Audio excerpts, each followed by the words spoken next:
When I say that Connor McDavid and I had incredible chemistry, dude, like you don't even understand. I was sick. And then like I got full into it. Like I actually like won a few cups in Edmonton.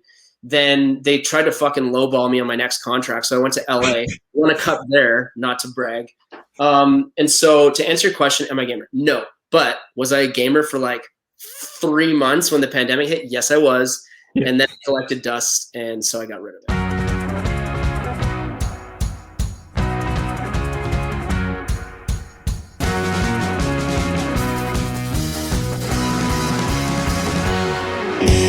I really want to ask you is like, what took you so long to come back with this band? Like what caused the hiatus to begin with? Because I mean, that's the greatest question to start off with. Let's go right for the jugular. But like, I loved when you first came out because I was like, I guess 19, 18, Summer Girls, great song. I was watching like Video on Trial, Much Music, where they were like kind of ribbing at you, but you were ribbing at yourself. I'm like, I love when people rib at themselves. And then all of a sudden it was like, where'd they go? Right. Totally. Well, first of all, thank you for having me. I appreciate it. It's a good question, man, because like when we started out, we were just like every other, like, we grew up in the punk rock scene. And so we would go job to terrible job and quit the day before a tour just because we knew they wouldn't give us the time off, come back home and work more terrible jobs just to like, our goal, like our ceiling that we had set for ourselves was to just be a band in a van and tour full time. Like we heard about bands who could just like tour in their van full time. And we thought that was the goal. Yeah. So when things really took off for us, we obviously, I would say like we eclipsed that original goal. And the reason I bring that up in reference to your question, like why did we go away? It's one thing that I really see as confusing, to be honest with you, because the answer in short, there's a lot of nuances and different reasons, but the answer in short is because we had a lot of success very quickly. And then when our second album didn't do very well, we quit. And so it just was so unlike us. You know what I mean? Where we were this band who had that punk rock mentality. We started in a basement and we played any shows. So for us to just like have an album not do well and then quit, I still look back on that and feel just kind of like we let ourselves down, to be honest with you, because when our album wasn't doing well, it meant we were still playing to 600 kids instead of like 1,200, right? So that felt a huge drop off. But man, if you can get 600 kids out in every city in Canada, you know, you're not done, or you shouldn't be. But it just led to more infighting and finger pointing, and it just honestly, it's still tough for me to answer because I don't really know why we took. Like we broke up. It wasn't even a hiatus at the time, right? We were done. Yeah. So for us to come back, I'm so glad we did, but. Yeah, it's weird, man. We just kind of lost morale and very quickly faded out, which is unfortunate. And I like how you answered that honestly. And I wasn't going for like the let's butcher him as he gets on right away. But like to me, it's just kind of like you have all the success, so you're going to have more success. And a lot of artists or acts sometimes they got that first single, and that's why you call them like almost like busts in a way, because it's like one single and they're done, and you're like, but. You know, there are ups and downs in life with everything. So I kind of felt like I like how you said, you're like, oh, well, our second album didn't do good. And then we kind of quit. And then there's other albums out there and other acts that's like, okay, you look at their albums like, I liked album 1. I liked album 4, album 2 and 3, not so much. But like you get there. There are people that would say, well, actually, number 2 was really good because of this reason. And like I always come back to say the 1975 for me. And it's like there are certain songs on certain albums that you're like, I like that one, don't like this one. And I feel like that's with any album. But to me, it was just like, you just hit the ground running. And then all of a sudden it was like gone. It's almost like when you look at like Murder Mysteries, it's like they show where they were friends and then they do that black and gray thing. It's like, and then this thing happened. And that's why I was like, wow, I wonder what happened here. We kind of had one of those. It's funny you mentioned that because so we even joke about it and call ourselves a one-hit wonder, but I then make the joke. I'm like, yeah, we were a one-hit wonder with 3 multi-platinum singles and then a gold record inside. So like, but obviously I have enough self-awareness to know people remember us for the one song, and that's fine. Yeah. I wrote that song in my dad's basement, man. To see it get to where it got to like go number 1 overnight it's wild times. And so there's so many great memories with that. But yeah, like the industry happened. And so again, man, if nothing else, I just feel like I wanted to go out on my own terms. And that's why like being able to kind of kick things back and like give it another shot. It's really important that we actually have this opportunity. I feel very thankful for it. And I want to go through with with these details with you, because like, how old were you? Because I'm guessing the song that you're saying that everyone kind of remembers, like I remember 3 or 4, so don't sell yourself short there, because I've got like 3 or 4 yeah, still, man, I like Thank I've you. still got like 3 or 4 on my iPhone. And when I was going to soccer when I was maybe 18 or 19, that was the only thing playing. I've had people that were like, I am not going in Brian's car to him to a game because I like the song, but not 20 times in a row. I'm like, what are you talking about? Summer Girl's great. I love that. Stop that. But how old were you when Summer Girl came out and when this all started to develop? 25, I think. 24, 25? Yeah. Okay. And like, I guess a lot of us known you for, of course, the long hair, the jerseys. Yeah. And then now when I see like the new image, because I like the new song, I actually was going to ask you later on this interview. I was like, man, I'm going to do like a tribute video to my podcast, and I'm going to ask him, can I use that song? But I really liked it. But I was like, what caused the whole change? Like, what caused the dynamic of the like cutting the hair, growing the beard? Is it just time? Is it just maturity? Or is it just more or less like, I'm going for a new look here? Oh yeah, no, it's definitely time to mature. I'm 36 now, man. So I don't think it would. I think it would be so sad, dude, if I was still walking around in like a Bulls jersey and long black hair, because then that just screams like, remember me. Yeah. So, I'm. It's one of those things where I think everyone. I get that question a lot, to be honest with you. But I think everyone changes how they dress and look in a span of 11 years. I hope so. Yeah. Because sometimes you see those like old rocker dudes who are still wearing like the high white sneakers and the Def Leppard t-shirts and long hair. And it's like, man, it's maybe time to move on. But I would never, for me, it was just, I grew up a bit, and I don't think, what, the other thing too is like, I have very thick hair. And so that hairstyle was actually a fucking nightmare because I would have to straighten it like 4 times a day.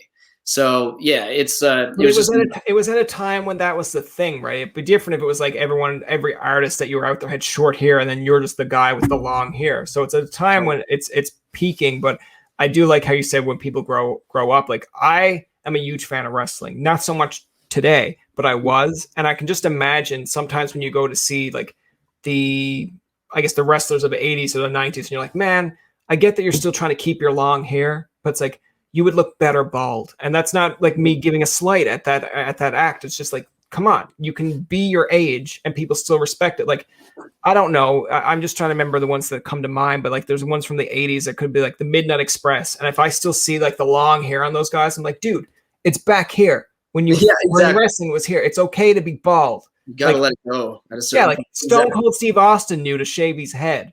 If he was like back here, I'd be like, he's a guy who kicks ass and gives stunners, but I don't buy his hair is back here. It's like when it's here, cool. But you gotta get a wig or go bald. Yeah. I feel like that would ruin his whole career, going down for a stunner and the wig comes off. Be like, oh man, that was a badass. How come more people aren't making fun of this? But but I do like your new song. Like, I think it's like looks good. Look good, yeah. Thank you. Yeah, like it was funny because we came across on Instagram, and that's a new way of marketing things. It's so funny to see how times have changed. And when it came across, I was like, I know this band. Is this the same band? I was like, cool, they still have it. And then I mentioned it to my friend, and he's like, yeah, it's a really cool song. And I was like, yeah, it's like, let's get this interview done. But how have you found people engaging with this song? Have people actually done that to you where they're like, are you this band? Is this the same people? Totally, man. I've seen it like so much, and like I don't really check the band Instagram stuff, but I know for a fact that people are commenting every day being like, the comments are either really positive, which I love, or it's just people tagging each other being like, holy shit, remember these guys?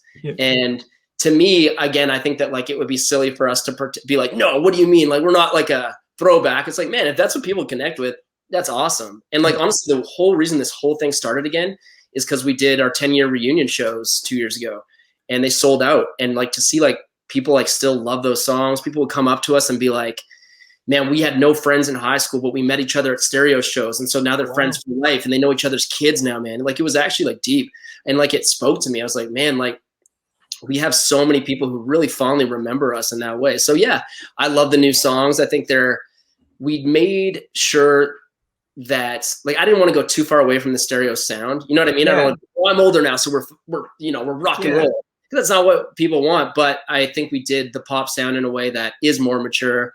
and maybe just a little bit more up, you know, the alley of what I would want to listen to myself. But I think it's good to have, you know, people love the nostalgia and hopefully like the new stuff as well.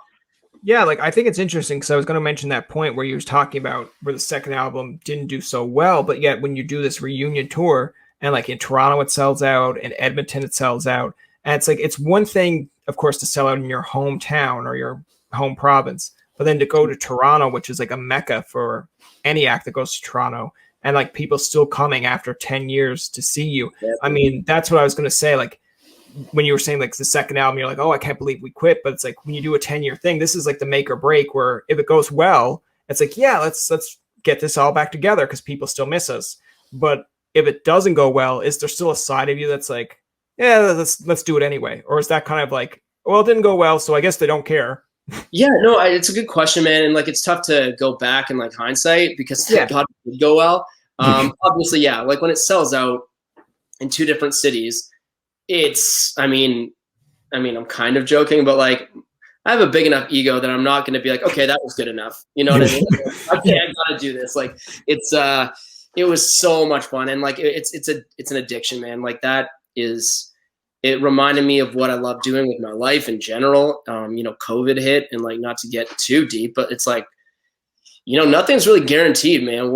How do I want to spend my days? And so on the heels of those shows and then putting out a new song, it was just like kind of a no-brainer. And so if it hadn't gone well, knowing myself, would I have still tried? Probably, but it would have been a lot more sad than it is now. Yeah, exactly. I look at it from the standpoint, like I like all these Canadian acts that I'm going to mention, but in fairness, it's like I grew up with Simple Plan. I grew up with Headley, and you know, sometimes over the span of time, it's like what you grew up listening to Headley and then what they became, you're like, okay, like I still like them, and it's okay for artists to evolve. But then there are people out there like, man, you changed your sound, you sold out. And then with Simple Plan or like a Nickelback, it's like, it's pretty constant. And then there's people that are okay with that. But I'm like, you guys grow up. Like, can you grow up with the music? And that's not a knock on them. It's just, to me, that's just my opinion. So I like when you mentioned, of course, you want to keep the stereo sound, but evolve it to where you are now. So I think that's interesting and cool and keeping it up to date.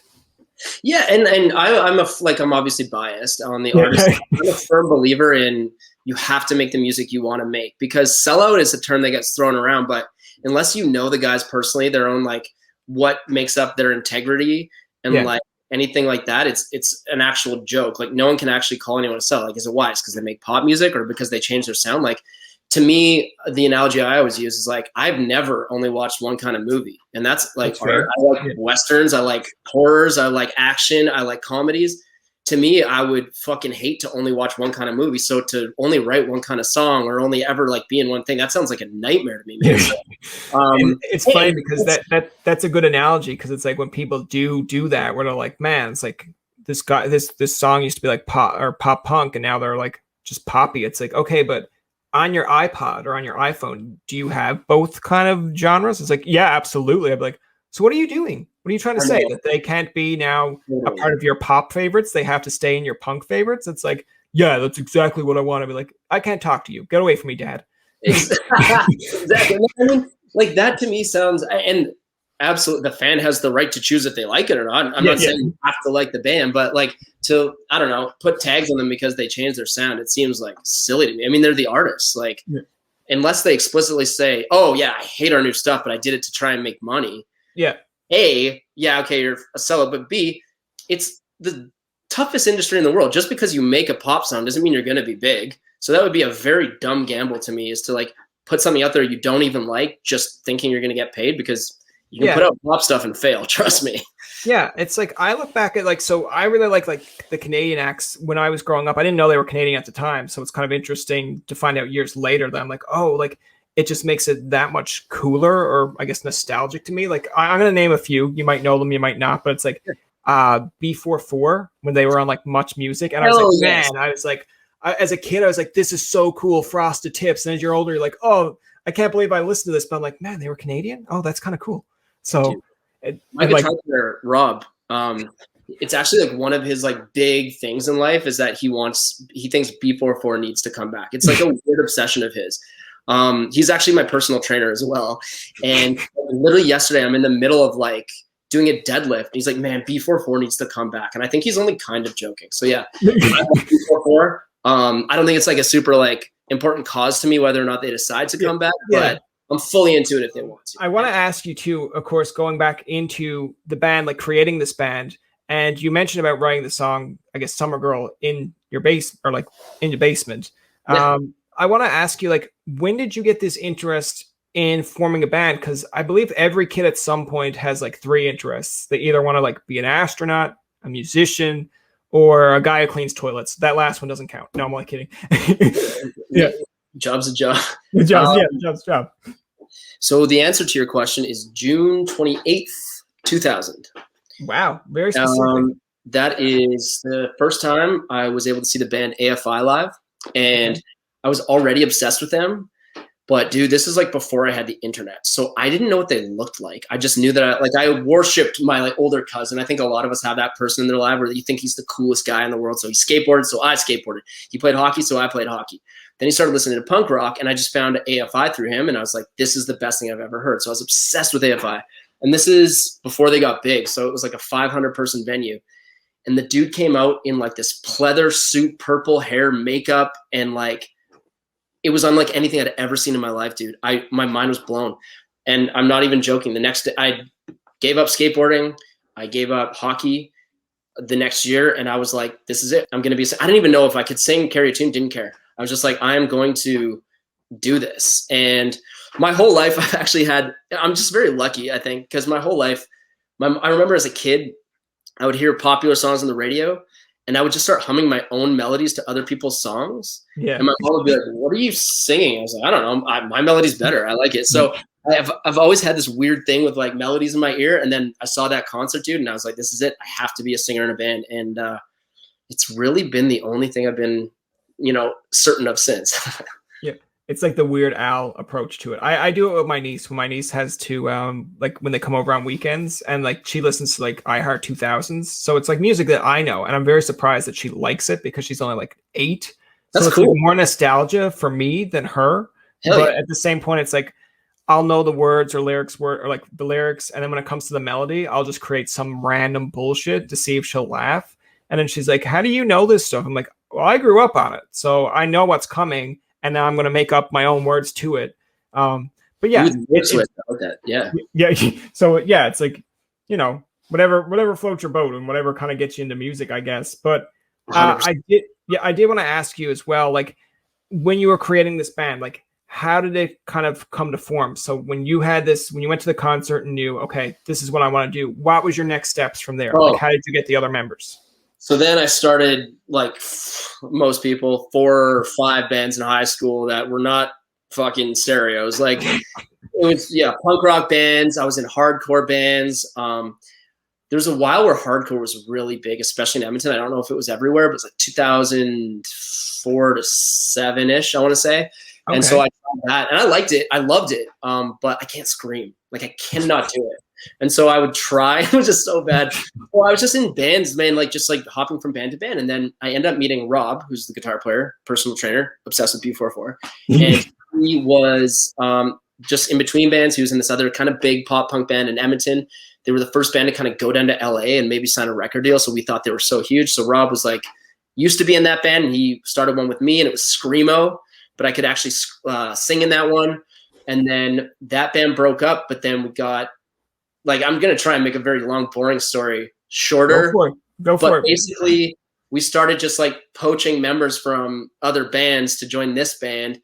And that's when we started from scratch. And it was like, hey, I'm going to write, because I wrote a song as a joke because I can't play any instruments, but I got my first ever garage band. So I wrote this song as a joke. And Dan, our bass player, was like, this is how we're writing songs. We're not going to stand in a room and jam for hours anymore because that sucks. So you write these songs and then we'll play them as a band. And I was just like super into 50s and 60s, like soul and doo-wop music at the time. And which is really good because it's, simple chord progressions with like really good vocal melodies. And that's just how I started writing songs. And like anything, dude, I think I just got better and better over time. I think I wrote a lot of really bad songs. I still do sometimes. not often, but and then we just got better and we started like playing it. And honestly, man, then we put our songs on MySpace, and then we got discovered on MySpace, and basically that's how we got disbanded. There you go. That's a good reference to have, the MySpace. There's a whole age group out there now that's going to be like, what's he talking about? He means like Twitter and like Skype and stuff, right? And it's like, no. The day the episode aired, the disband episode aired, we were still checking MySpace numbers, watching those go up. So that's like, it's wild times, completely different world now. It's funny because I want to mention a story there with MySpace, because I remember like I was an MSN kid. So it's like, MSN was my peak, but I remember having MySpace, but it was more or less at this point, it's kind of full circle, because I didn't know I was going to become a podcaster. I just knew I liked interviews.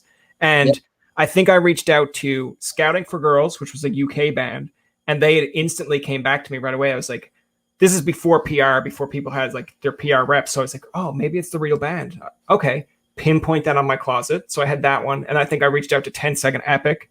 They came back right away. I was like, interesting.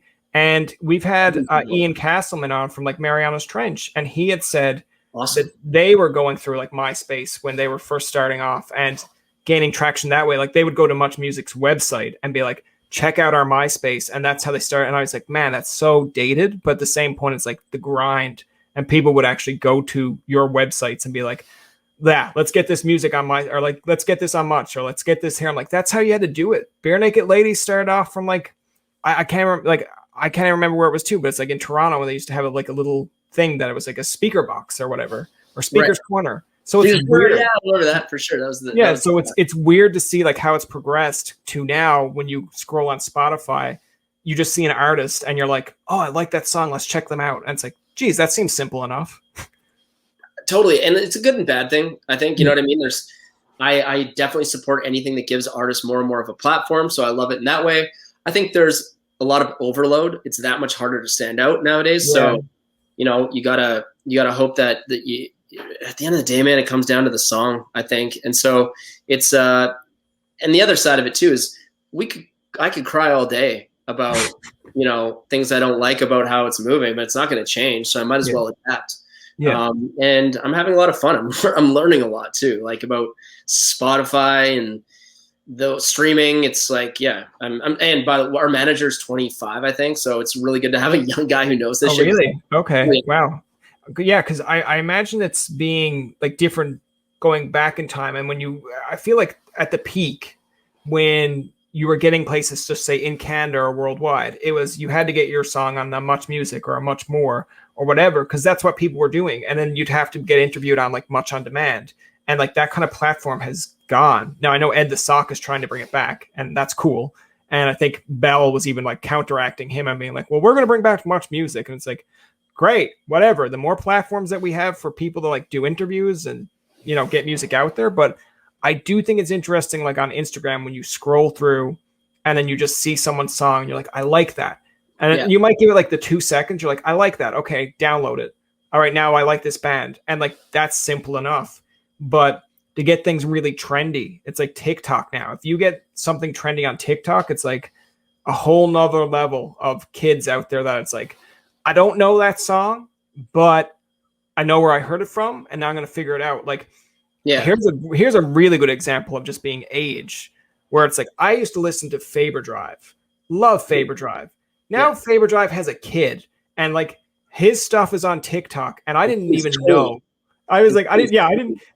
Yeah, fair enough. I keep on saying he's a kid when he's probably like just 8 years younger than me, but it's at the same point, it's like, I'm like, man, that's his kid that has music on like TikTok, and I listen to his dad. I feel like the old crowd where it's like when your dad's like, who you listening to? I'm like, oh, I'm listening to this person. Like, yeah, I listen to their father. I'm like, have I reached peak like age where now I'm going to like little kids and be like, oh yeah, I listen to their dad play songs. Like, get out of here, you old man. I'm like, I'm 30. Yeah, exactly. It's so much time has gone by. Yeah, Faber, we played with them all the time. Faber Drive. Those guys, they're good guys. Yeah. The other thing I want to ask you too, because of course, when you were mentioning about forming the band, getting new members, like, tell me a little bit of the process of, because I guess we kind of got into it when you said like the second album didn't do well and then you disbanded, but like, what came to that conclusion where you're like, okay, this isn't working. Like we got to get from, you just stopped. Like, tell me how that kind of came to be. Man, it's tough. Like I don't want to be too revisionist with this, but basically we had come home from tour and Rob, Dan, and I, so they were the two I started the band with. It was the three of us before we had members or played shows. We had felt like we had lost the magic of what we started it for. Okay. And this is like, I want to be clear that this is how we felt at the time. And I don't necessarily feel like in retrospect that we were right. I honestly don't. So we felt like we had lost the magic of what we were doing. I think we became a little bit like, we had this like cognitive dissonance about like how we were actually perceived and how we thought we were perceived as like this boy band. I remember like Much, who were like super like great to us. Much Music was awesome, but we would often be asked to like host shows as opposed to playing them as a band. Yeah. You know what I mean? Like we'd be asked to host the red carpet instead of like playing music at the MMVAs. And so because we broke on a reality show, I think we felt like we weren't being taken seriously as musicians. Yeah. And again, I don't think that's true. I think like we were just kind of in our own heads about, it's easy to point fingers at reasons why, you know, something doesn't do as well as you want it to, as opposed to being like, you know, looking internally. And so at that point we decided to part ways from the other two guys and start a brand new band that was more like rock. You get like arena rocky called I-65. And we found a label that was interested in signing it and giving it like a go in 604 Records. And so we moved out back west and just sort of started a brand new band. And honestly, it was kind of like impossible to come back from that as a band, to be honest.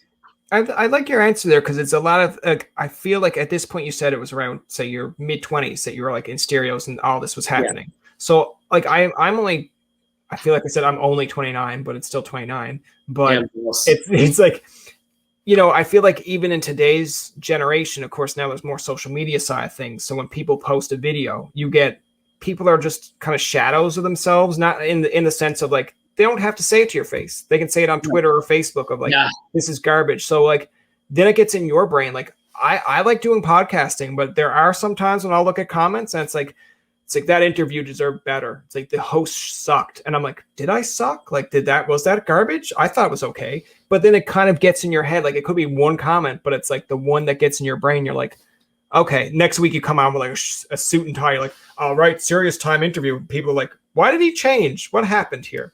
Right. So it's impossible to keep people fucking happy. Like, so when you were mentioning about them like kind of getting in your head and you thinking you're one thing and someone else is thinking the other, like I feel like that's very relatable even to this day. I'm sure there's bands out there now that are like, well, geez, I think we're doing this, but the fan reaction is this way or the media reaction is this way. So like how did you, I guess, overcome that or decide, okay, get out of my own head, we're creating this back again and we're going to go from there? You know, I mean, I think one thing that's always been like interesting about our band is that a lot of us like played sports growing up. And so the way we show affection with each other is just like chirping each other, making fun of each other. And I don't know like what sort of defect I have where I actually love a good insult. Like if it's like good, I like gotta be like, I laugh. I think it's so funny. And so I think not taking myself too seriously, especially this time around, like we're playing with house money, right? Like the band was over, we were done. And so now I just feel like for whatever reason, I'm blessed with this ability to, you know, if someone's going to be negative, it just doesn't affect me. Like, and I'm not saying that like you shouldn't like take it to heart. It's very hard to hear negative things about yourself and just like laugh it off. But for whatever reason, man, I don't know. Like I can't really like explain it other than like, I actually just find it so funny. There's a guy who posted on Facebook the other day, like, once again, Pat needs auto-tune to an extreme extent, blah, blah, blah. It's like, dude, this new song doesn't even have auto-tune. Like, I think he's talking about the vocoder part, which is a completely different thing. And I'm just like, so I just made it a bit. And I post about it all the time about needing auto-tune to an extreme extent. And like, I just find it funny, dude. I don't care. Like, what am I going to do? Dwell on it? Yeah. It's, and with that said, I don't know if it was all overwhelmingly negative, I think that would suck, but I can't be worried about it, man. It's just too exhausting.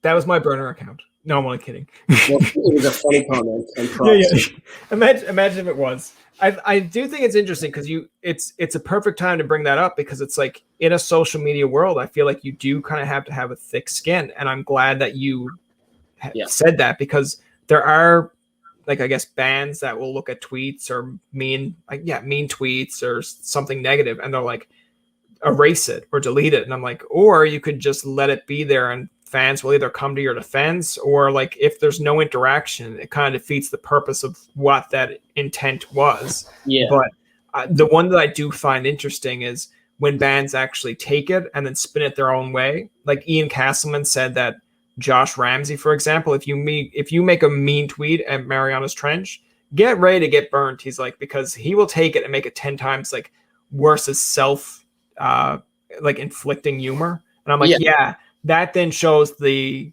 asshole that made the comment. It's like, how are you going to hurt me when I'm going to just make a joke of this myself? Dude, the best example of that is if anyone ever chirps you while you're on stage, because what they all forget is that I have a mic. So you're not going to win, because I'm just going to be louder and everyone's going to laugh at you now. And like, I've had so many, I don't want to I've had quite a few experiences where you'll hear a comment and then I love engaging, and then the entire crowd is laughing at them, and they definitely don't come out on top. But hey, man, if you're gonna dish it out, you got to take it. Yeah, absolutely. I like when looking at, so if you go on like Twitter or social media, like I've had a few myself where like people will come and agree with you, and there's ones that don't. Like I am I guess, into basketball, so I kind of follow it. Like, it's not to an overall extent, so it's like I could have a comment and then someone like breaks it down more accurately, and I'm like, that's fair. Like, my comment was a comment, but okay. But when it comes to hockey, it's like I think it was like a few weeks ago, Stephen A. Smith made a whole thing about the Edmonton Oilers. He's like, so you've got the best players in the world, and I'm like, shut the fuck up, Stephen A. Just stick to basketball, where like people somewhat know what you're talking about. Because listen, McDavid and Draisaitl are great players, but they need a team around them. So relax. And they're getting there eventually. But like, you're a guy from the States whose thing is basketball. Why are you commenting about a Canadian sport and a Canadian team? Like, let it be. I saw that and it hurt me deeply. I mean, to an extent, he has a point, but at the same time, like, basketball is so different, right? Because it's essentially hockey without line changes here and there. Yeah. The Oilers, like, if it was like video game mode, where you can take off line changes. If there was no line, we'd be the best team in the league. Like, we'd dummy everyone. But there's line changes, and we don't have a good team around him, and it's too bad. But yeah, it's like you can't use basketball logic on hockey or especially when, like, for example, it's like I'm not like a big LeBron James fan, but it's like at the same point, it's like LeBron is just like, once he gets eliminated, he's like, yeah, Damian, hey, like, this guy, do you want to come over to my team? It's like, if Connor could do the same thing, how many people would be like, jump in the boat and be like, okay, I have to go to Edmonton, but I get to play with Connor McDavid? Yes. So what's our budget? There is no budget. It's like, oh, cool. Edmonton would probably be like, taking home cups year after year. Yeah, I mean, I could get into it. I don't like Edmonton is not an attractive place for a free agent, and it wouldn't be unless we were like really, really, really good. Yeah. So we have to kind of find that sweet spot with guys who want to prove something, who still have talent, but aren't the hot ticket items, because they're just not going to come here, man. And I honestly kind of understand it. Oiler fans are ridiculous. They're insane. And so, like, it's not a fun place to live for most of the season. And then on top of that, you're going to have these dudes on Twitter breaking down why some guy on the third line in Bakersfield is a better Corsi. And like, I'm like, fuck that, dude. I'm going to go play in LA. You know what I mean? I'm going to make more money and not have to deal with I get why we don't get free agents, to be completely honest. It's interesting because, like, so I'm like a Detroit fan by trade, but it's funny because when Detroit was in its heyday and like everyone wanted to go there because no money, like, but Sky Bowman, like, good coach, and then like you had the players. I'm like, yeah, obviously. But if you looked at it realistically, it's like the Rangers would just buy out players all the time, and like, here's your paycheck, and it's like, wait, I get to play on Broadway, I get all this money. And like, I'm a part of an original 6 team. Great. But then, you have players now where I look at it and it's kind of sad in the sense because we have good Canadian players, but it's like, I think it's like Drysdale that's in like Anaheim.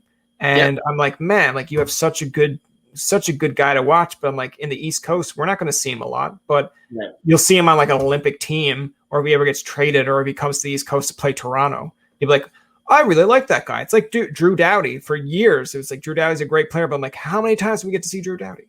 Very rarely. Totally. And like I had a conversation yesterday with a family member, and they're like, yeah, like who's on the Panthers? They have no stars. I'm like, well, you know what? They do. Like Barkov's one of the best players in the NHL, but I get it. It's because they're not like one of those like hot ticket teams or whatever. But like, I feel like that's an attractive thing for those players where it's like, yeah, you just fly under the radar, you make money, you play in a great city.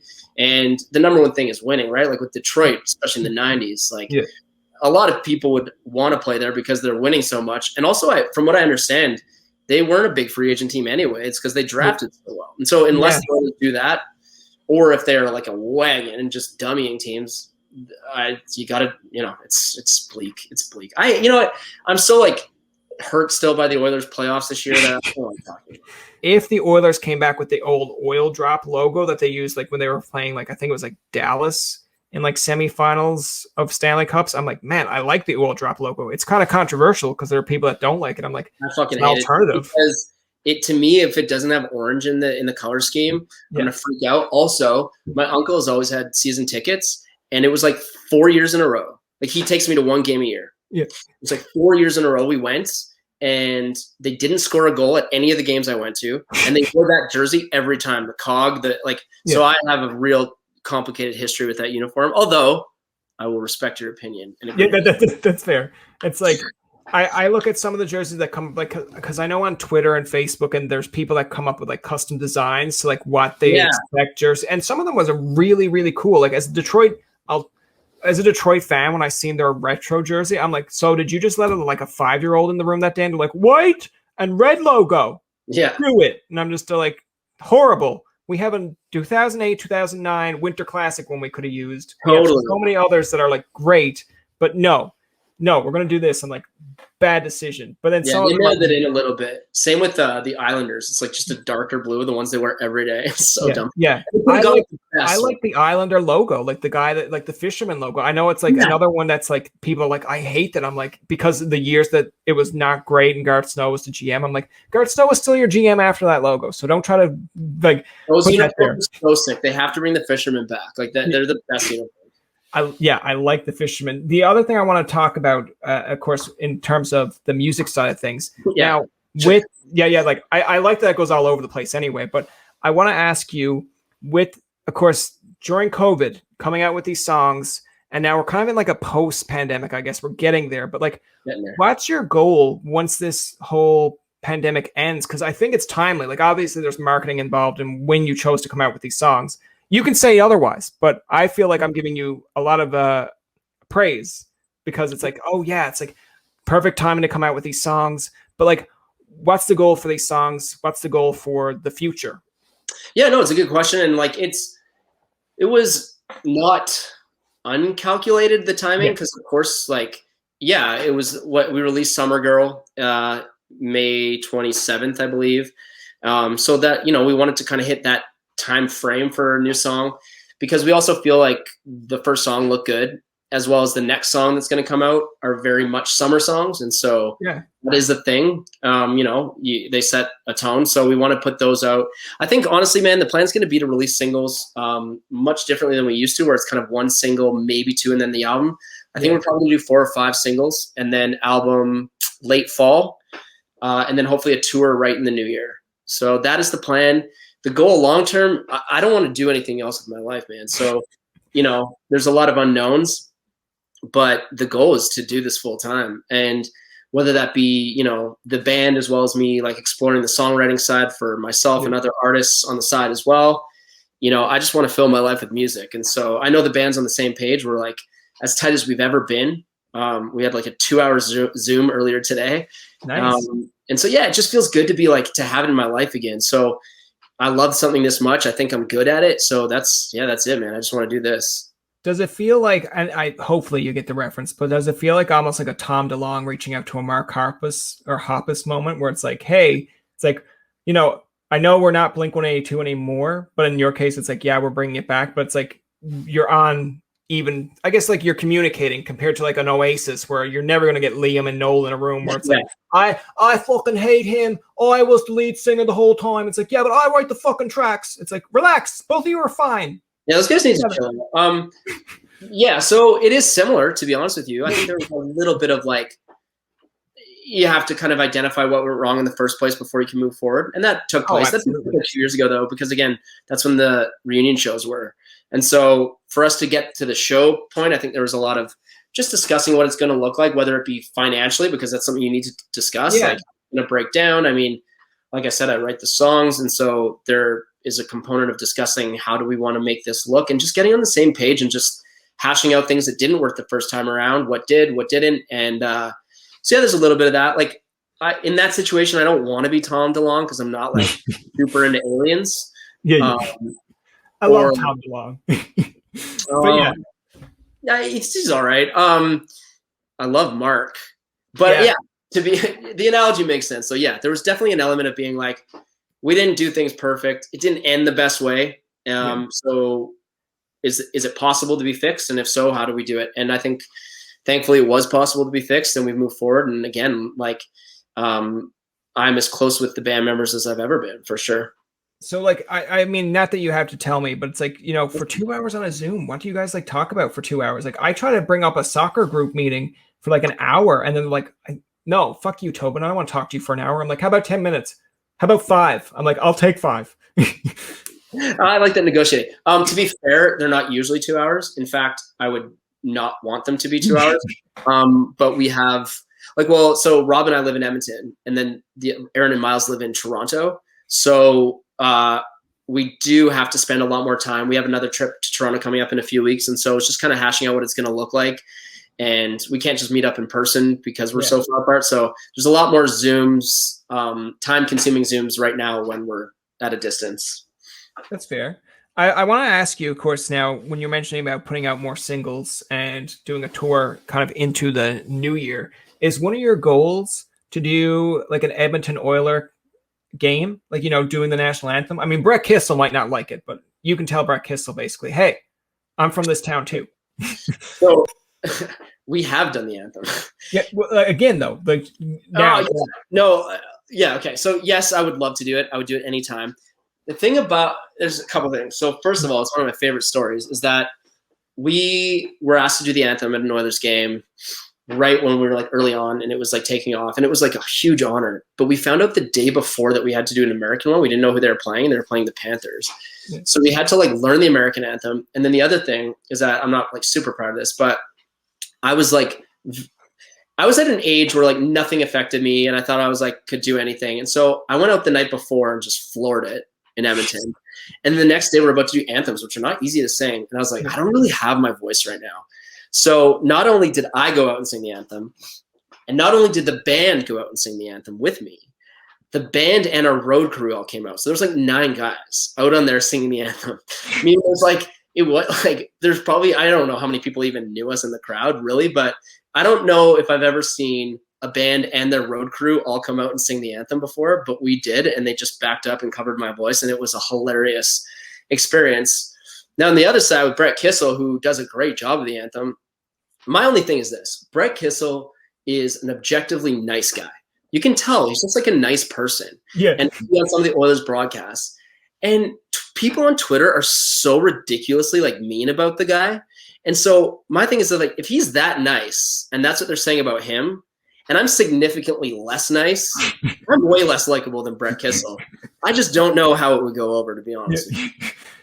But see, this is the thing that you're forgetting. There's an age group out there that controls the Twitter and the Instagram. That's like, you know, my age group and your age group might be like, hey, like, okay, whatever. It's like, yeah, he's a good guy. It's like, but I feel like the crowd that are dissing Brett Kissel are also like the 14 or 15-year-olds. Like, he didn't do a TikTok dance. I'm like, that's not his thing. It's like, what do you expect from him? And then the crowd that go out there, like if you have a Logan Paul or Jake Paul come out and sing an anthem, they're like, man, he rocked it. It's like, he didn't do anything. He just danced the whole time or like made fake punches. It's like, that's his thing, man. Yeah, I don't know. I would, of course, if we were ever asked to do the anthem again, I would do it gladly.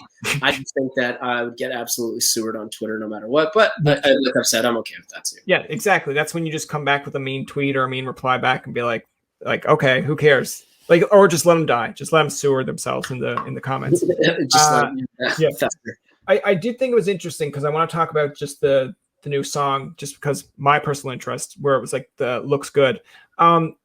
With the changing of philosophy in the terms of like how you brand things and how social media is, like I'm going to throw this idea more or less not more or less a question, but just an idea for you guys. It's like with TikTok, do you ever want to market that as in like kind of like a TikTok song, or for it to gain popularity that way? Because I had an idea where like for the idea of like the chorus, where you kind of dress up as a nerd and then like you look better, like you show how you evolved over time, and then you use that song in the background. I mean, that's good marketing. So you nailed it, dude. We actually have that idea. Exactly. Like you see it all the time, where people do these like videos where like it'll be like a girl without makeup, and then chorus hits and she's like, fully done up. And so I think the song will be perfect for that. So the answer is yes. I think that we would really love to explore that. On the other side, I mean, I'm not overly excited about another new social media platform to focus on or deal with. But again, my understanding is that it is big and it would do well for us. So yes, I think there's a plan to hit TikTok. And I think you're right. I think you nailed the idea. I feel you on TikTok, man. Like I've only joined like Instagram since we've started this podcast, and I didn't even know what I was supposed to do. Like I think Snapchat's still around, but I was like, so wait, you just snap a picture to someone and they snap? I'm like, that's pointless. I'm like, we just did that with a photo album. It's like, look at all these photos I took. Cool. Dude, I got Snapchat like in the fall because like, people were telling me to, and I would get sent photos and then I would just like text back, like, looking good. I don't know. And they'd be like, you suck at Snapchat. You're supposed to send a photo back. I'm not sending you a photo back. Like, this is weird. I hate Snapchat. That's how I feel like Instagram when I scroll through it and I just see like TikToks on Instagram, and I'm just like, so what exactly am I supposed to get out of this? And they're just like, so many things, man. It's like chill out with the things. I like here's something to date us in a way. It's like when I go back on YouTube and find old YouTubes that are like groggy videos, or it's like someone's basement and they're doing stuff. I'm like, that's the YouTube I grew up on. The YouTube now, it's like, subscribe to my channel and I'll unbox some shit. I'm like, I don't want to see you unbox shit. I have my own stuff to unbox. Like, why am I watching you get better at this shit? No, man, I can't handle it. I love watching live sports, and then from there, give me a good like true crime documentary, and that's about it. I don't have the attention span for all that stuff, man. But again, it's important. I don't want to dismiss it, but thank God we have, a young manager again. He's good to handle it. He's the one who handles it. He's the one who's like, this is what we're going to do today. You're like, sure, whatever you say. Perfect. Exactly. Yeah. I trust him. To finish this off, because I want to kind of wrap it up close to the hour here, but like, name some things that during COVID that you've kind of kept you busy. Because I know we're not like an overly mental health podcast, but I do think it's interesting because people have talked about in COVID, like how their mental health was affected and how they've been doing. Like for me, to be honest, when COVID started, I was like, do I want to do a podcast? What are people going to talk about? And then you land someone through like a Bob Saget, or I think we had like Robin Ottolini on, which I thought was really cool. And I was like, I was like, cool. It's like, so if I didn't do this during a pandemic, I don't get these acts on. And especially like yourself, if we don't do this during a pandemic, we don't get Patrick on. So like, thanks for coming on. And thanks to me for at least believing in myself to be like, why don't you continue on doing this? But what kind of things got you through the COVID? Well, honestly, sort of a similar thing. Like I obviously mental health is a serious side of it. So, I think that it was, I won't say drinking, which I did a lot of during the pandemic, but that's fair. I'm a little bit better now. But I think for me, it was very much similar to what you're talking about. And that's when I really did a lot of the writing for the album, was because, man, it could go two ways. And that's like, it really made me realize, like, what do I want to do with my life? Like, am I happy where I'm at, or was I happy with where I left things off at when the pandemic hit? And the answer was not really. Yeah. So it was sort of a wake up call. I did a lot of writing. And I think it was so good for me, to be honest with you, like I wrote most of the album during the pandemic, which is like just such a good way of, it bought us time too, because we would have rushed the album right after we put out Sunset Gold a year ago. I think it would have been a different album, and I don't think in the best way. So to me, it was the biggest thing was just writing. And I know that like Rob, our guitar player, is like a huge mental health advocate. And for him, having music back in his life, it was really important. It was something that, you know, gives us purpose. It's like, what are you getting out of bed for every day in the morning? And if you can have that, you know, I think that's it's an amazing step that everyone really needs. And so it's just one thing. Because when you're setting goals, man, it's like, if you set the loftiest goal in the world, every day you're going to feel like you're failing, right? Because you're not on the top of the mountain yet. Absolutely. That's how I feel every day. No. Hey, man, I struggle with that too. Like, I want to be, you know, the biggest band in the world. But if I can get up today and like just work on a new song, start a new idea, like sit at the piano for 25 minutes and do that, to me, it was just like really achievable goals that then turned into, you know, I was a madman writing for a lot of it, and it just helped me a lot. And I know that I can speak for Rob saying the same thing. He was stuck at home. He just got back into loving playing guitar again. And it just really made us that much stronger now that we're able to slowly but surely get back out there and do it. He listened to a lot of B440M through the day. He got like, dude, he started like pretending to be in B440. That's when you made the phone call. It was like, hey, listen, we got to have an intervention. That's when we're going to have this 2-hour Zoom. And that's what that 2-hour Zoom was about. It was like, honestly, I support everyone's, you know, love of any kind of music, but we are not B44. And we should keep that in mind. That is like if I woke up tomorrow and someone was like, Brian, you're not a part of the Backstreet Boys. They already have a Brian in the Backstreet Boys. I'd be like, yeah, but I can be the new Brian. And they'd be like, no one wants that. I'd be like, okay, fair enough. I don't know, man. I think you know, not with that attitude. Yeah, exactly. Not with that. You just wake up one day. It's like, you know, be the opposite of Pep every day. It's like, and then people are like, I don't understand. What kind of personality is that? I'm like, it's a true personality. Hey, man, we live in a capitalist society. If you went up to the Backstreet Boys and was like, listen, Brian, I'm Brian. I'll take half what he's making. Yeah, who knows? I mean, I'd have to learn a lot of dance moves, and I'd have to learn how to do that swiggle thing with the chair. And I'd be like, they'd be like, cut, you're done. I'm like, that's fair. I'll go back to podcasting. I don't know, man. Yeah, I guess. Yeah, it's difficult. I think podcasting is probably a lot easier to figure out. Plus, you're working for yourself right now, and I think that's always a good zone to find. Oh, absolutely. I tell my team every day, I hate the guy who hosts this podcast, but you know, we can fire him anytime we want. I want to ask you the last question here, because I know you're a big fan of like NHL. Like, are you a big gamer? Like, do you play like NHL like 21? Okay, so actually that's another part of the question you asked earlier. So when the pandemic hit, one thing that would have been incredible is if sports continued, but they all stopped. And so for the first time in my life, I'm not a gamer. And by any even stretch of imagination, I'm not.